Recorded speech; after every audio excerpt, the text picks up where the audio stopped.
should let me be. Hello, my name is Philip Bloom and welcome to the I can't believe he's finally gotten round to doing that Sony FS7 review. So what's the reason why it's taken so long to do this review? Well, there's a couple of reasons, but most of them actually are to do with time. Time is the greatest enemy. Now, I got the camera back in November, but I've been working on a show called The Wonderlist for CNN for around 6-7 months. But that took up so much of my time and I had other stuff in between as well. And finding time to actually shoot a review is difficult because my reviews, as if you've seen any of my reviews before, they're not short. They're pretty long and they are in depth. One of the things I like to do when reviewing a camera is actually spend time using it, and I really have. I filmed half of the Wonderlist on the F55 and the other half on the FS7. Ikaria, Galapagos, India, and the Dead Sea were F55. Vanuatu, Venice, Chamonix, and Florida, Everglades, were all shot on the FS7, so it's half and half. You don't get much more of a test of a camera than shooting 4 episodes of a primetime documentary series in 3 different continents around the world in very different weather conditions. Incredibly cold, very hot, dusty, sandy, water. Did amazingly well.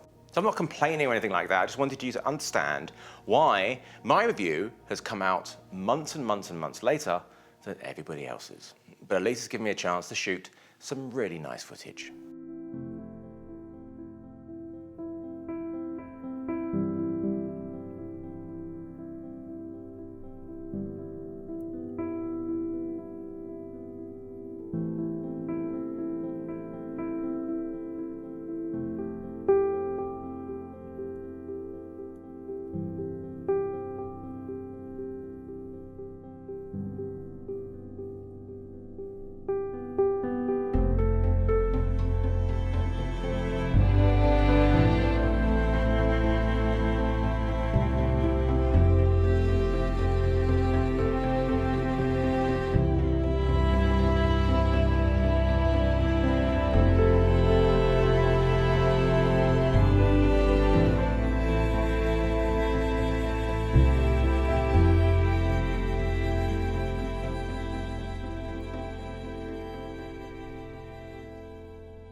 So what's this camera all about? Well, I have to say it's a very confusing camera in that it's really, really, really good. And I'm gonna say it straight off the bat here. If you haven't got the patience to watch all the review, this is a fantastic camera. This is, as I'm recording this review right now, the best camera on the market, bang for buck. Essentially, what it actually can do, feature-wise and image-wise and everything about it, for that price, there's nothing that comes close. A common reaction to when the FS7 was first announced was what? That can't be right. Surely that's wrong. That's not the right price. Those aren't the right features. Variations of those, because we're talking about a camera which is much, much cheaper than what else is out there at that spec, really. I mean, by a long way, actually. The closest to it, Sony-wise, was the F5, and the F5 doesn't record 4K internally unless you pay to have it upgraded. Now, the F55 is a lot more money. It does have other features, like the global shutter and all the professional connections, 4K, SDI out, etc., etc., etc., and it works with RAW a lot better than the FS7 does. More about that later. We're talking a lot more money. Now, let's give you some price things here. Now, when I bought the F55, I spent around £19,000 on media. These are the R5 RAW cards and the S/S Pro Plus cards for recording, the XAVC codec. It's a lot of money. Now, the FS7 cost me £5,100 plus VAT, so around £6 grand or so, £6,000. And the media, I got XQD cards. I started buying them actually because they can work in the F55 with an adapter, and they're a lot cheaper, and they cost a fraction of the S Pro Plus cards. In fact, I have 8 of them now, which is enough for a day or 2 days worth of shooting. And it probably cost me around about $2,000, so £1,500. Talking a huge difference in cost here. I first saw the camera at IBC 2014 in Amsterdam, and I was impressed. It wasn't too heavy, it felt quite nice, and the grip was one of the most curious and interesting things. The body shape was nice. The whole thing had a feeling of like a 16mm film camera. The grip itself reminded me very much of what I put on my F55 from Vocus, but just more functionality, because my Vocus one only has a stop-start button. To have this come with it and have all these controls on there, access to the menus, which is very C300 in a way, but offset and in a nice position that you can adjust. It's nice. It's a camera that more or less works out of the box. Let me repeat that. It's a camera that more or less works out of the box. There are very few cameras that more or less work out of the box. Now, you are going to need lenses, cards, and more batteries, tripods, lights, and everything. Of course, you know, all those other stuff, but many cameras you buy these days don't come with batteries, don't come with viewfinders. And, you know, that obviously is not great. And then many of them, in fact, most of them, you need rigs galore to make them work. Now, when we talk about rigs on the FS7, you can get away with that using one just fine. I didn't use a rig at all for the Wonder List.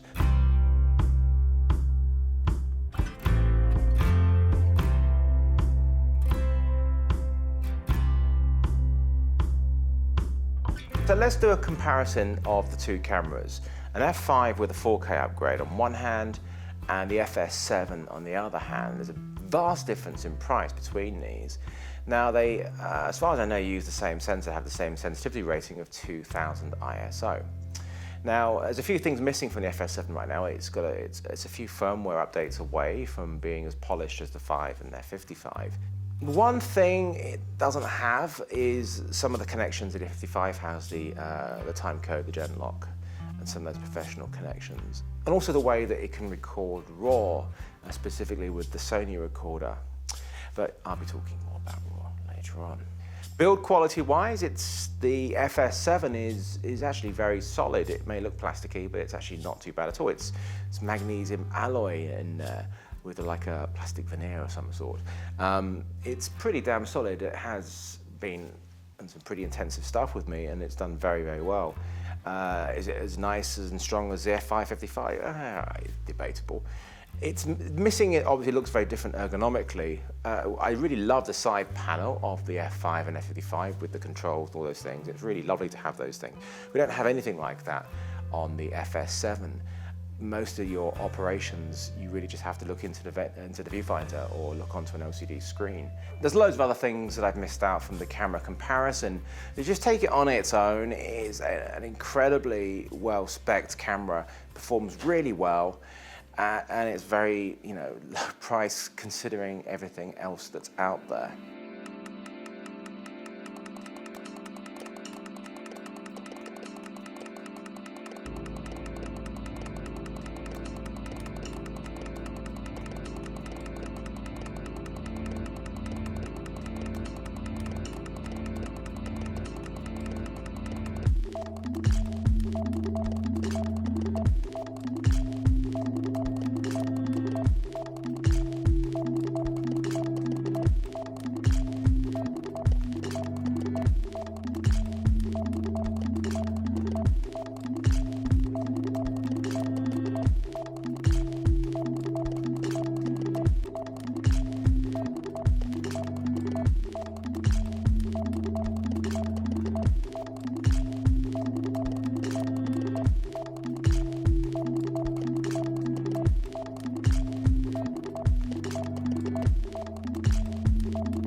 ND filters, it is a 3-stage ND filter wheel rather than 2. Much better than the F5 and F55. How can it be better? it's a cheaper camera. The Sony menus are a bit slow. I kind of gotten used to them being slow. They're not fast and zippy like the Canon menus, which drive me nuts. Really, it can't be any faster than that. Surely it could be better. At least you do have this thing called user menu, and you have the ability to create shortcuts on some of the buttons, and your user menu can have the most important things that you change in the camera. Get that set up right, because it can really help you when you're doing stuff. Change those to what you want them to be, because that user menu is going to save you a lot of time as opposed to going through and trying to find stuff in the menu. Use the user menu. One of the things I really love about the FS7 over the F55 is actually the lens mount. And this wouldn't be the case if I was using more cinema glass, and I do, and I don't use cinema glass very often at all. It's almost all SLR glass. It's the lens mount itself. The FZ mount that's with the F55 is really nice and very flexible, and it's really solid. But the E-mount that is on the FS7, the same E-mount's on the A7S and all those other cameras, is very flexible, and one key thing, it can take a speed booster. Now, the A7S is a stills camera, which is filming me now, and it has a full frame sensor, but the Super 35 sensor in the FS7 is smaller. And it's a completely standard sensor for this sort of camera, and there's nothing wrong with that, but I do love that full frame image. And you can get the, a pseudo full frame image and better sensitivity using a speed booster, and amazing, amazing things. And I used them on the FS100 and the FS700. And the results are fantastic. And the same thing with the FS7. So I'm able to make my sensor effectively larger, get a change of aesthetics, be able to get a shallower depth of field, a bit more sensitive, not that I really need it with this camera. But if I want to have that Super 35 aesthetic, I just switch to the normal Metabones adapter. So you can use the Speed Booster, I use the Speed Booster Ultra for Metabones, and a normal version 4 of the Canon adapters. Or you can just put on a native glass, which will be by default all cropped, as in Super 35. You can't put a native piece of glass on a Canon adapter because it's not a Canon mount. It's kind of obvious.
Let's talk about the Metabones adapters and using other glass on the camera.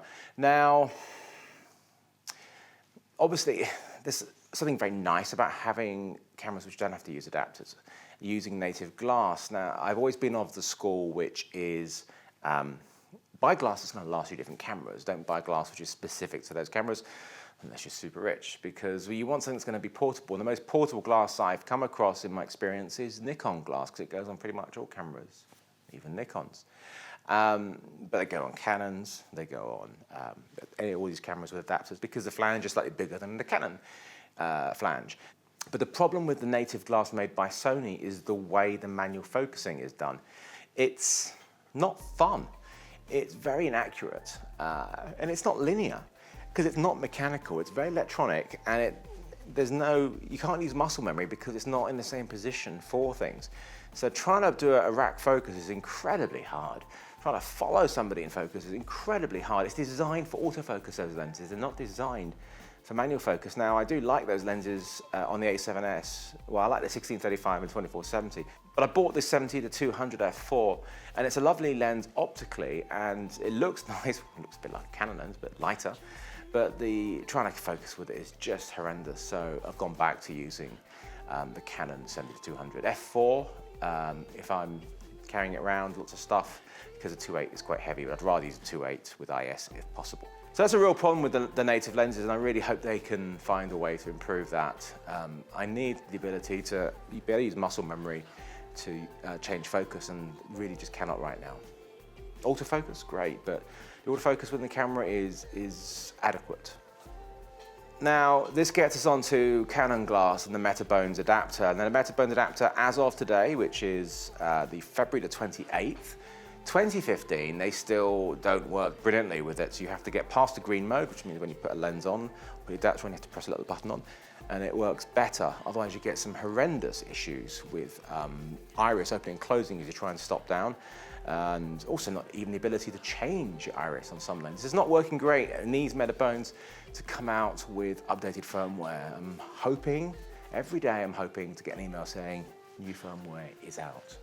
But you can get past it, you can use it, and that's what I've been doing for the majority of my shooting for the past 3 months with the camera.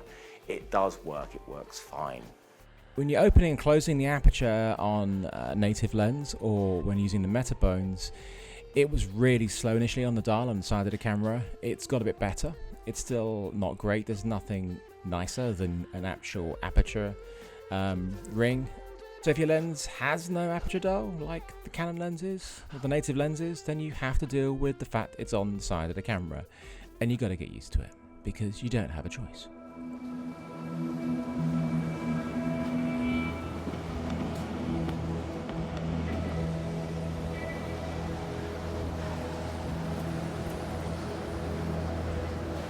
The viewfinder is okay. The loop is there.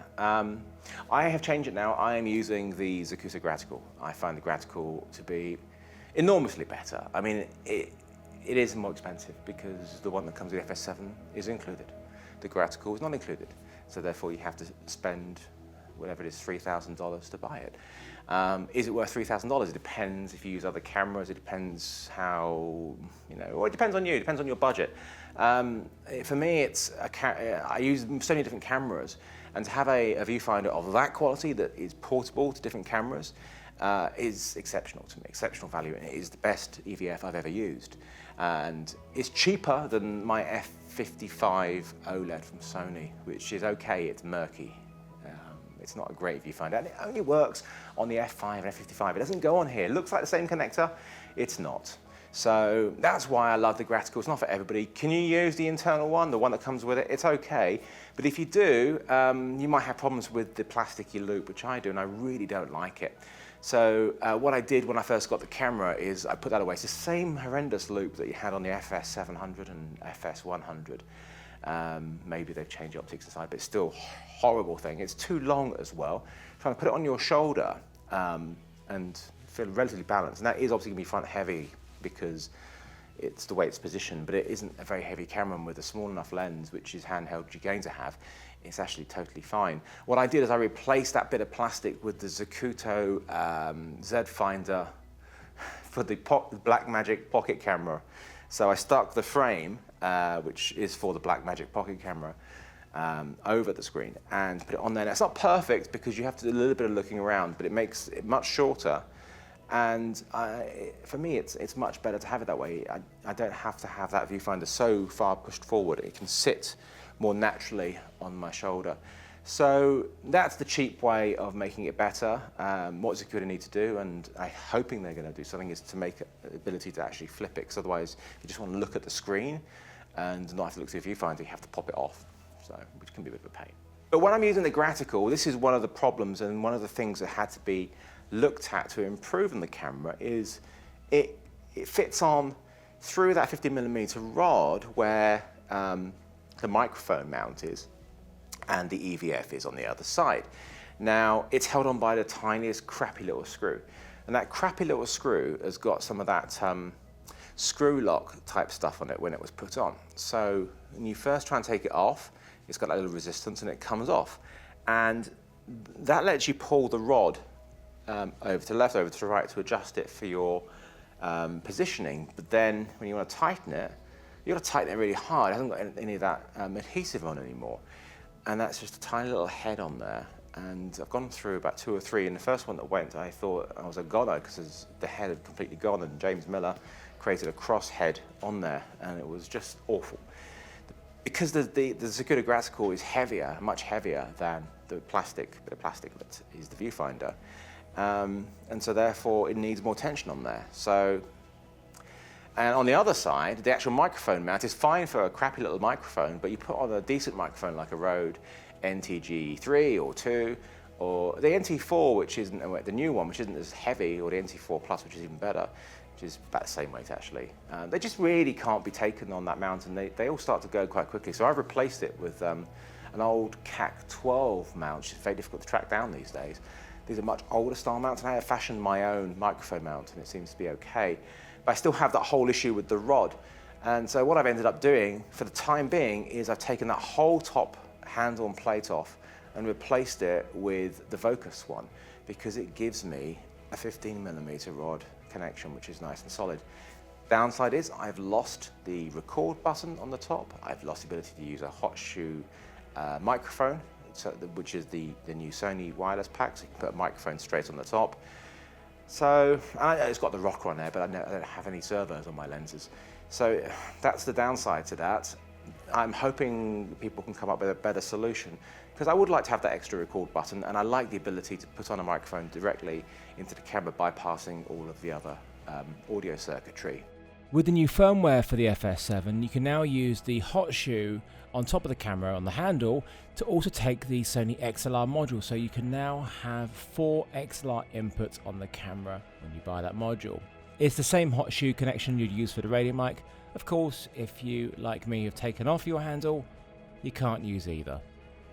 There are loads of accessories for the camera. There are top plates which actually go around the handle, which gives you cheese plates. This gives you 1/4, 20 and 3/8 mounting points, which are very useful, but they don't get past that whole viewfinder mounting issue. One of the best accessories that I've got for the camera is made by Shape over in French Canada, and it replaces part of the handle for the grip. Now, the problem with the handle for the grip is there's a couple of things. First off, the way that you have to extend it is via 2 little screws. You can use like a tuppence coin or something, and you can release it, but it's still a pain. If you want to extend it, you have to do it, undo it, and then tighten it up again. It just needs to be on a knob of some sort, and also adjusting it is just a bit clunky. And what they've done is they've replaced part of it. They've replaced the back bit of it closest to the camera, and so it's got a nice latch for rotating it, and you can extend it by pressing the red button, pulling it out and releasing it, and it's solid. It's way, way better. It's an accessory and it costs money. You don't have to have it. It does improve the camera, absolutely. Now, there are other rigs out there, and I've used them. The Zacuto Recoil version 2 is really lovely. If you're using a VCT plate, it's very solid and gives you really lovely balance. But if you are going to use that, you need to make sure your viewfinder is quite far forward, because the camera sits further back, because it's all about balance. So if you don't have a Zacuto Gratical, you will really need to try and get that pocket camera viewfinder, Z Finder, because you need to get that viewfinder quite far forward for that. MoveCam, I've always thought they were called MovCam, but I met Lucy from MoveCam at BVE, and that's how she announced herself, so it's MoveCam. Who knew? And their one is very nice. It's much more of an exoskeleton type rig, but it gives you those mounting points, and it is really quite nice, but it does make the camera heavier. I do prefer not to use rigs, but sometimes you have to. They're a necessary evil. The camera can be used without one, fine. The rigs can improve it. Little bits and pieces definitely do improve it. Having additional cheese plates and the Shape handle, You don't have to have the others. They do make handheld operation better, but they make the camera bigger and heavier. One of the things I really like about it is the size.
Let's talk about the extension unit. Now, it's not that expensive. It's like £1,200–1,300, and what this gives you is a raw out of the camera, and it gives some additional pro connections, and it changes the way it powers, so it's no longer from the BP small BP batteries. It's from a V-Log battery, a nice big V-Log battery.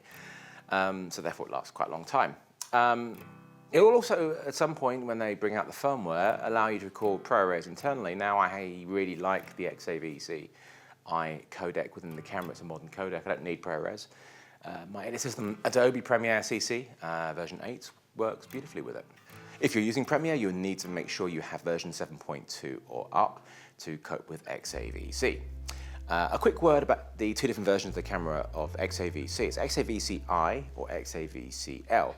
I is essentially XAVC like my F55 does, and the L is a long GOP version which apparently is very good and with minimal loss. I don't know if it's lossless, but minimal loss compared to the XAVC iframe codec, the interframe codec, but none of my edits, Premiere doesn't cope with it right now, so there's no point shooting with it. It does mean you can put more on a card, but at the moment I can't use it, so it's a bit pointless. The key thing for this is if you want to shoot RAW. Now, you can't use the Sony recorder with it. You can, but this is what it looks like. This is the problem with the FS700 with the R5 recorder, made worse, because At least with the FS700, you ran the camera off of a Sony L series battery. You didn't have to have a V-lock on it, or an extension back, and a V-lock to then make it have RAW. It just automatically, it already had the connector on there. But with the FS7, the RAW has to be out of the back. There's a RAW out of the extension unit. So you have the V-lock battery on there, and then you have the IF-R5 interface unit, and then you have the R5 recorder, and then you have another V-lock to power those two.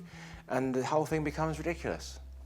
And I had a similar situation with the FS700, but it wasn't as bad as that. But I still didn't like it. It was still too long. When I shot with it, I ended up holding it on a strap, the actual R5 and the IRF5 and the battery, because I didn't want it. It was just too long and too big. It's way worse with the FS7. So it's not going to happen. It's not going to work at all. So the only option right now, and until the Atomos Shogun has the ability to record RAW from the camera, is the Odyssey 7Q Plus.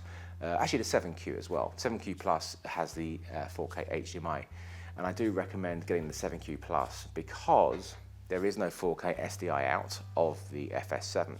So if you want to record in ProRes out of the camera, with or without the extension unit, in an external recorder, you will need to have it out of the HDMI because there's no 4K SDI out.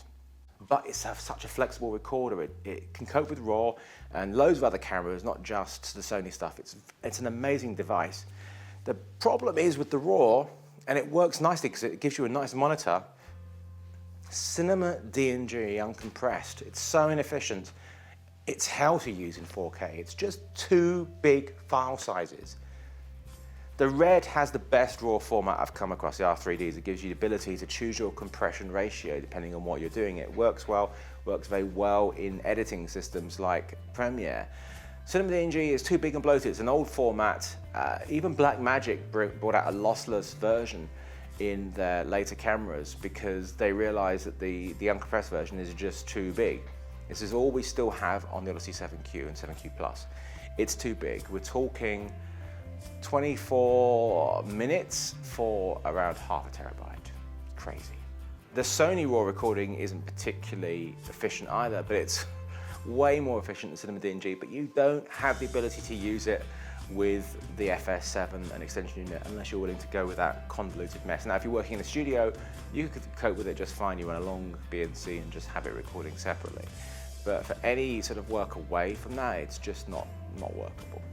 You do get 60 minutes of 4K on a half a terabyte R5 XSM cartridge, so it's better.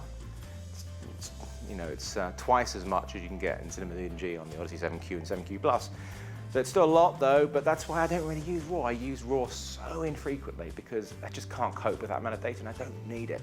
If you expose well and you shoot well, you get everything right, you're fine. You light well, you're fine with the XAVC. And because the camera has the lovely log profiles, you have a very good dynamic range of 14 stops anyway.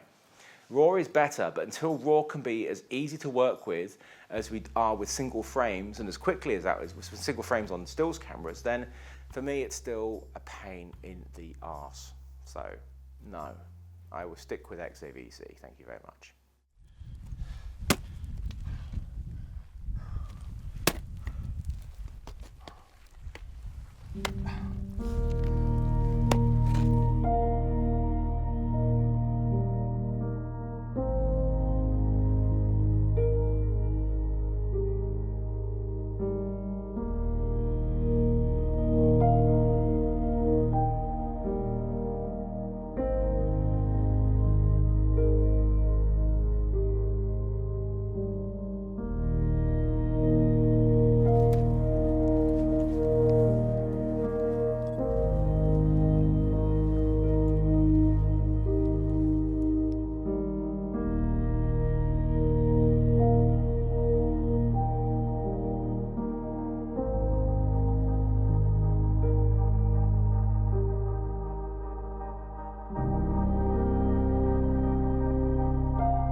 really like using the BP batteries, the batteries that come with the FS7, the same ones that I use on EX1 and EX3, and hence I still have quite a few of them.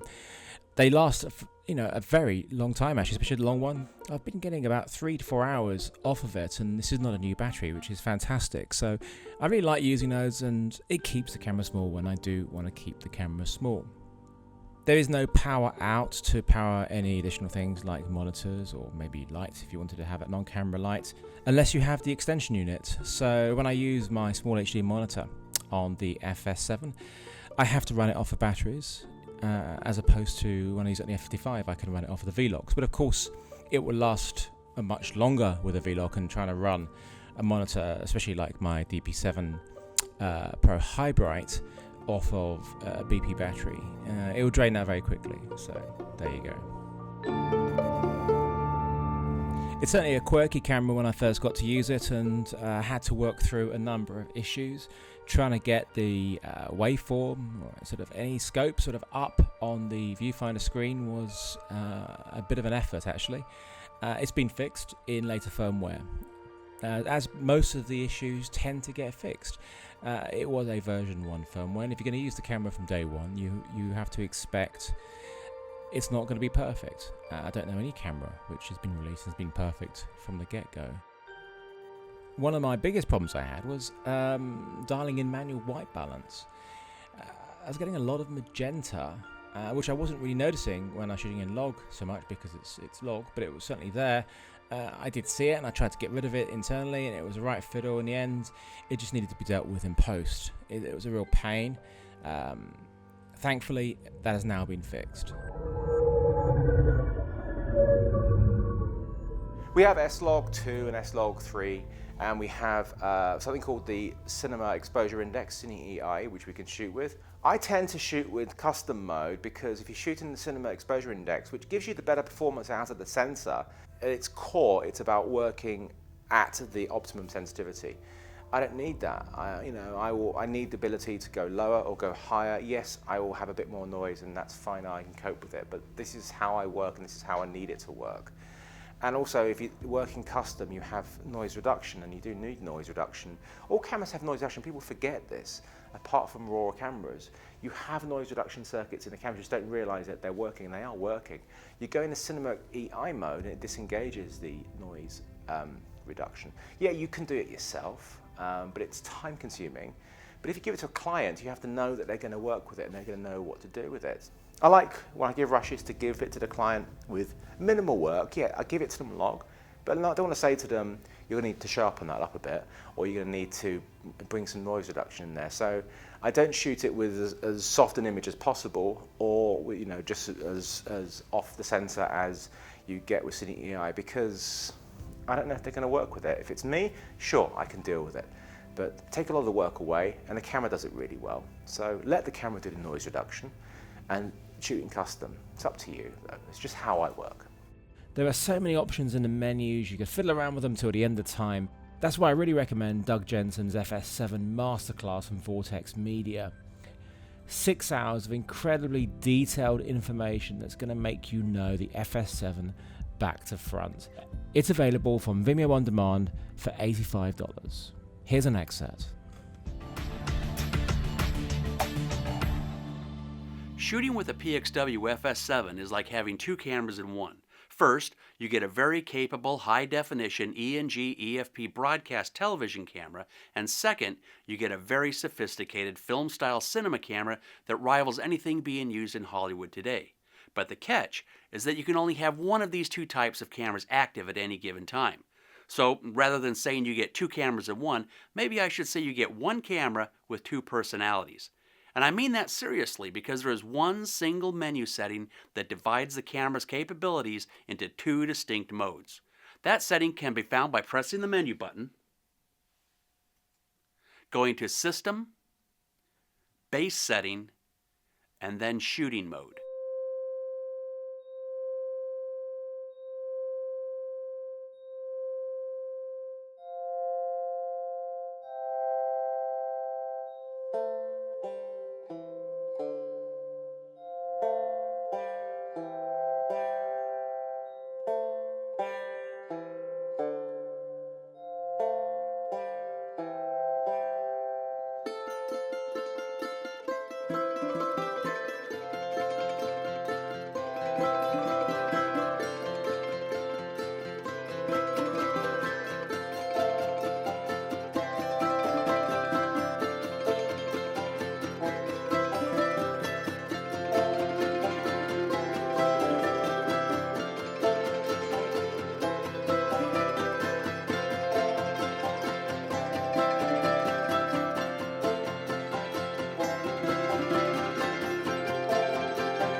may well have noticed a little bit of super slow motion in this review video. That's because the camera does shoot some very nice super slow motion. In NTSC mode, you can shoot up to 180 frames per second, and this is internally and continuous, not a buffer. And in PAL mode, you can shoot up to 150 frames per second. You can't do 180. Why? I don't know. Now, one of the things the F55 and F5 have the ability to have is a different optical low-pass filter. Because the optical low-pass filter inside the FS7 and defaults with the F5 and F55 is designed for 4K, and the camera operates best in 4K mode. If you're shooting in HD, it doesn't work quite as well, and it's fine for the most part until you go into high frame rates. And what happens is you tend to have a bit of moire and some aliasing in places if you're not careful. And you can get past that with the F5 and F55 by buying that 2K, which is what it's called, the 2K optical low-pass filter. There is no secondary low-pass filter for the FS7. You basically just have to deal with the fact that you do have a little bit of moire and aliasing with it, so unfortunately that's something which is a downer. Anything below 60 frames, it's fine, there's no issues like that whatsoever, but over 60 frames, and then you can start having those issues. So what's the sensitivity of the camera like? What's it like in low light performance? Well, it's no A7S. Well, nothing's like the A7S, but it is a very good camera in low light. I mean, after all, the base sensitivity of it is 2000 ISO. You just got to know how to expose when you're shooting an S-Log2 and even more so an S-Log3, because when you do shoot in these modes, it is going to look noisier than what you're perhaps used to if you're not used to shooting in these modes. S-Log3, for example, has raised blacks, so it's going to look noisier in those darker areas. The key thing is knowing how to expose. You do need to tend to overexpose S-Log to get the best results. I've regularly pushed a camera in normal speed and in slow motion up to 60p to 6,400 easily, sometimes higher. It really depends on what you're shooting, whether it's documentary. On the Wonder List, I probably didn't go much past 8,000. I mean, part of the main reason was I had two A7Ss with me, and they were there to deal with lower light situations. It is a very good camera in low light. You just need to know how to deal with it in post if you're going to shoot in those S-Log modes, and you do need to know how to expose properly. Look at that! Look at this! A good example of making things look a bit nicer in camera was in Vanuatu when I was filming the volcano erupting 180 frames per second. It was very noisy because I had to put a lot of ISO in, and when you're shooting in high frame rate mode, it is definitely a noisier camera, much noisier camera. But I went into, I think it was Hypergamma 2 or 3, and it gave me a lovely looking image straight away, and it hid a lot of the noise in the darks, but still, I could still see in the shadows, not as much as I could see in log. So I decided to make it look as nice as I can in camera for that situation, and make sure I come back into the S-Log mode for the daylight recording the next day. It really is a fantastic camera. Sony have surprised many people, including myself, by bringing out something which is incredibly aggressive in the marketplace. They really have taken the competition and literally gone, hey, look at this, look how much better this is. Unfortunately, the competition was mostly their own cameras, which didn't make so much sense. I can see it becoming enormously popular in broadcast work, much like the C300 is, because it has loads of great features like that super slow motion. I don't know what the C300 Mark II is like. I haven't shot with it. It's priced higher, much higher than the FS7. And that was always going to be a big question. What was Canon's reaction going to be to the FS7's really aggressive pricing? Because we all knew that something new was going to come out, but it was always going to be a struggle to compete with the FS7's pricing. We know it's not a perfect camera because there's no such thing as a perfect camera, and there are definitely some flaws in there, some stupid design choices like the screws. It may sound minor, but it is actually quite big in its operation and much of a pain it is. Those little screws are ridiculous. The camera performed brilliantly throughout those 4 episodes of the series. It lasted all the way through until Venice, and the last time I used it, it got a little bit of seawater in it. It got a splash on there, and it had a bit of water damage and had to have a board replaced. And also, I did have my viewfinder cord chewed. Just the day I got the camera from Nudes, my cat Noodle, she likes chewing cables, and she decided in the 2 minutes I left it out on the table when I went to the office to get something for the camera, she decided to munch on it. And so a little chew marks and actually pierced it through. So it was a very intermittent working viewfinder. It's been fixed now, and I am keeping it away from Noodle. The 4K is beautiful. It's a lovely looking image. 24p, 25p, whatever it is you shoot with. The 60 frames slow motion is lovely, 50 frames, whatever you want to shoot at. It's just a beautiful, beautiful looking image. And I do love shooting 4K. I don't get paid to shoot 4K most of the time, or I certainly don't get paid to shoot 4K end products. I shoot a lot of 4K, it just never ends up as 4K, apart from when I do my own things. But it is really a really stunning camera. So, but if you're looking at just starting off in HD, and then it shoots beautiful HD as well. It shoots really lovely HD, and it's a very high-featured HD camera. It has those 14 stops, that super slow motion, and all those other things. But it also has the ability to switch into 4K internally with a really lovely, efficient, modern codec. Incredibly long review again, and I hope you enjoyed the images, and I hope you enjoy the TV series Wonderlist, where 4 episodes were shot on this camera. Well, not whole episodes, but a fair old chunk of them. But like all of these reviews, and especially when it comes to a camera that costs, £6,000, pounds that is, try before you buy if you can. Rent one, borrow one, try and shoot something with it, because mine is just one opinion, and I'm often wrong. But and who's to say I'm right in anything? It is a personal opinion.